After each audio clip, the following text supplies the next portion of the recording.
I Stomiforeningen Kobe, der har vi et rådgiverkorps, som består af frivillige, der selv er stomi- og reservoiropererede. Og en gang om året, der er vi sammen til sådan et kursus fra lørdag til søndag. Alle de rådgiver, det er et tilbud til dem, der er nyopererede, som gerne vil vide, altså se en og snakke med en, der har samme situation. Her i foreningen her kan vi bruge hinanden rigtig meget, fordi at vi har forskellige oplevelser og forskellige erfaringer. Altså det er lidt over 2 år siden, at jeg blev stomiopereret.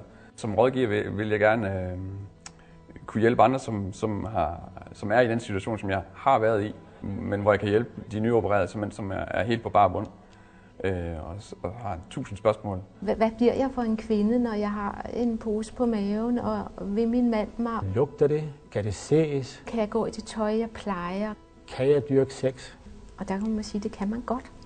Man bliver ikke mindre attråværdig, men selvfølgelig skal man der være åben og ærlig.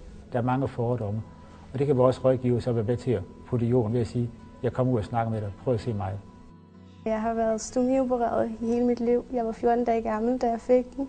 Jeg er åben om det, og jeg har et rigtig godt liv, synes jeg selv, hvor at jeg har et helt almindeligt ungdomsliv. Jeg vil gerne starte sådan en ungdomsgruppe op for at vise, at man kan godt lave helt almindelige ting, når man har stomi.